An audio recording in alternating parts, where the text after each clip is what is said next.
Welcome to the English Chinese News Bulletin on Đồng Nai Province Essential Television Channel. On May 18, a national conference was held to implement Resolution Number 66 of the Politburo on reforming law making and enforcement to meet the country development need in a new era, and Resolution Number 68 on private economic development.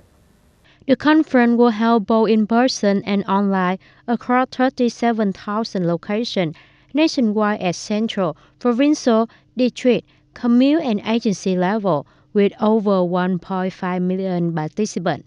General Secretary To Lam attended and directed the event. At the conference, Prime Minister Phạm Minh Chính delivered a keynote speech on the core content of Resolution 68 and its implementation plan.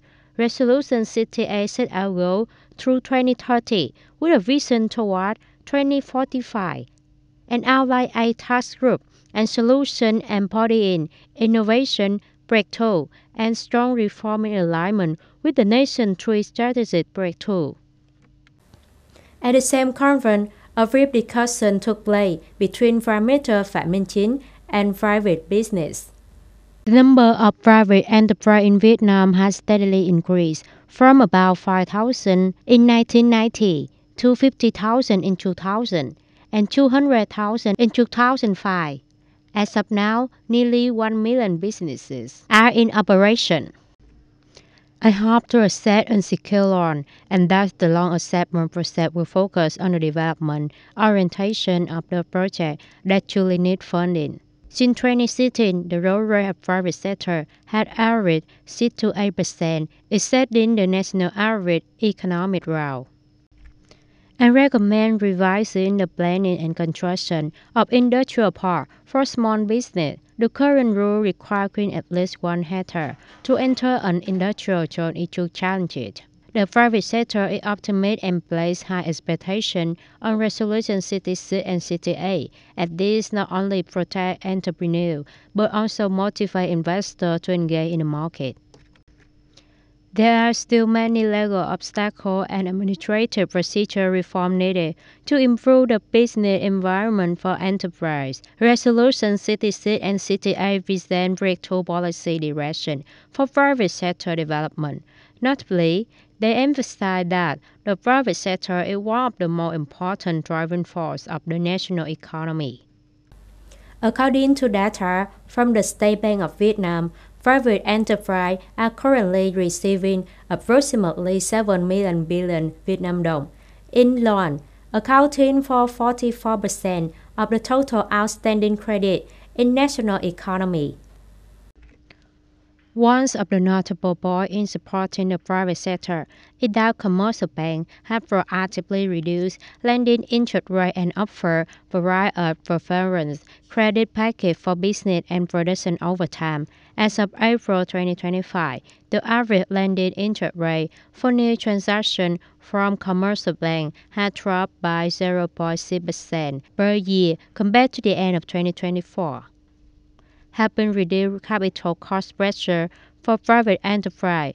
For 5 priority sectors, lending interest rates are stably maintained at 4% per year. In the first 4 months of 2025, over 7.2 million tons of covered goods were exported through Đồng Nai port, reaching 33% of the annual plan and 108% compared to the same period last year. Among them, more than 2.5 million tons were pumped cargo, and over 465,000 TEUs were containerized cargo. The goods were ported by enterprise in Đồng Nai Industrial Park to markets such as the United States, Japan, Europe, South Korea, and many other countries around the world. Product manufacturing in Đồng Nai such as textile, footwear, wooden furniture, electronic components, coffee, cashew nuts have been shipped to hundreds of countries worldwide, with the U.S. market alone accounting for about 35%. In response to the humanitarian month, the Red Cross Society of An Bình World, Biên Hòa City, organized zero-cost market for over 200 disadvantaged individuals, including poor people, informal workers, people with disability, and those suffering from severe illness. The market featured 11 stalls offering free shopping voucher. It worth more than 300,000 Vietnamese đồng. To the participants, the total cost of the program was over 60 million Vietnamese đồng, funded through contribution from the Red Cross Society, various organizations, and philanthropists. Also, during Humanitarian Month 2025, the Ambing Red Cross connected with donors to visit and deliver gifts directly to 6 special needs cases, with its gift worth from 300,000 to 1 million Vietnamese đồng, depending on the recipient situation. Đồng Nai General Hospital has successfully applied the ADMOR technique to save a critical ill patient suffering from a severe myocardial infarction. This marks the first time the hospital has used ADMOR in treating a critical case. The patient, Mr. Hà Đăng Khoa, 56 years old, resident of Tân Mai Ward, Biên Hòa City, was diagnosed with acute myocardial infarction.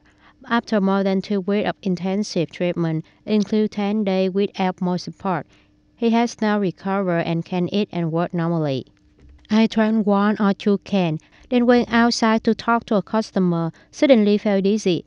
I went home to rest, but by evening, I did not feel better, so I went to the hospital, and from there, I remember nothing. Đồng Nai General Hospital urgently consulted with specialists from the Red Hospital and decided to use ECMO to temporarily support heart and lung function, maintaining blood circulation to vital organs.